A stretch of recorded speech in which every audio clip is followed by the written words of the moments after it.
प्रसाद नाम का एक ऑटो रिक्शा ड्राइवर अपनी ऑटो लेकर रास्ते पर चल रहा था।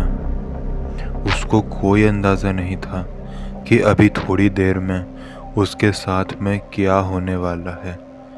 वो थोड़ा आगे की तरफ गया तो वहाँ पर उसको एक औरत मिली।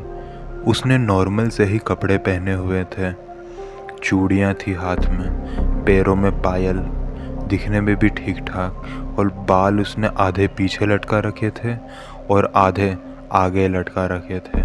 उसके बालों में उसने चोटी भी बांधी हुई थी और वो नॉर्मल से ही औरत लग रही थी। प्रसाद ने अपनी ऑटो उसके पास में ले जाकर खड़ी करी और उसको पूछा, मैडम, क्या मैं आपको कहीं छोड़ दूं? उस वक्त रात के 10:30 बज रहे थे।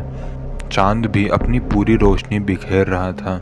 उस औरत ने कहा, मुझे यहीं थोड़ा आगे जाना है, क्या आप मुझे छोड़ देंगे? मेरे पास में पैसे नहीं हैं। प्रसाद ने उसे अपने ऑटो में बैठा लिया और वो अब आगे की तरफ जा रहा था। प्रसाद ने फिर उस औरत से पूछा, मैडम, इतनी रात को आप कहाँ जा रहे थे? तो उस औरत ने बस इतना ही कहा कि गाड़ी को आगे चलने दो। ये जवाब थोड़ा अजीब था। प्रसाद को भी ये जवाब सुनने में थोड़ा अजीब लगा। प्रसाद ने फिर भी गाड़ी चलाती रही और प्रसाद बीच बीच में उस औरत से बात करने की कोशिश भी कर रहा था, लेकिन अब वो औरत एकदम चुप हो गई थी। ना तो वो कुछ बोल रही थी, ना उसके सांसों की आवाज़ आ रही थी, क्योंकि आसपास बिल्कुल सन्नाटा था। रोड बिल्कुल खाली थी, आसपास कोई भी मौजूद नहीं था। आसपास कुछ पेड़ थे जो कि पास में से गुजर रहे थे। स्ट्रीट लाइट भी कुछ इतना ख़ास काम नहीं कर रही थी। प्रसाद ने हिम्मत करके पीछे पलट के देखा। अब आप सोच रहे होंगे कि इसमें हिम्मत कैसे आई, वो बस एक औरत ही तो थी। नहीं, वो सिर्फ एक नॉर्मल औरत नहीं थी। प्रसाद ने कुछ ऐसा देख लिया था बैक मिरर में कि उसके बाद पीछे पलटने की उसकी हिम्मत ही नहीं हुई। बैक मिरर में उसने देखा कि वो जो औरत पीछे बैठी थी उसका आधा मुंह जला हुआ था और आधे पर तेल गिरा हुआ था। जी हाँ, आपने सही सुना, उसके आधे मुंह पर तेल टपक रहा था और आधा मुंह जल चुका था। ये सारी चीज़ें उसने बैक मिरर में देखी।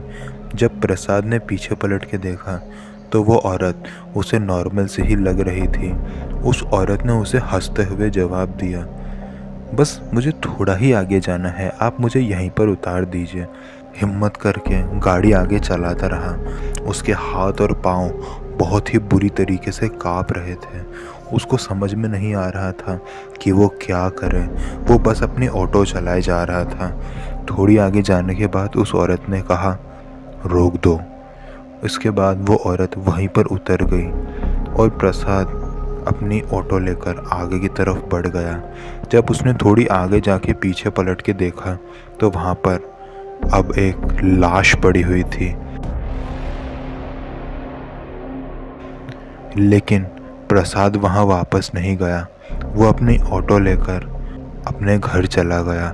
अगली सुबह जब वो उठा तो उसने अपने दोस्तों यारों से सुना, जो कि उसके ऑटो रिक्शा वाले ही दोस्त थे। उन दोस्तों ने उसे बताया कि कल रात को उसी सड़क पे जहाँ पर प्रसाद ने उस औरत को छोड़ा था, उसी सड़क पर एक औरत की कुछ लोगों ने हत्या कर दी। उसके मुंह पर तेल डालकर उसका मुंह पूरी तरीके से जला दिया है।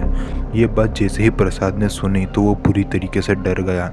वो समझ चुका था कि ये उसी औरत की आत्मा थी जिसकी कल मौत हुई थी और वो खुद प्रसाद को अपनी लाश के पास में लेकर आई, ऐसा प्रसाद को लगता था।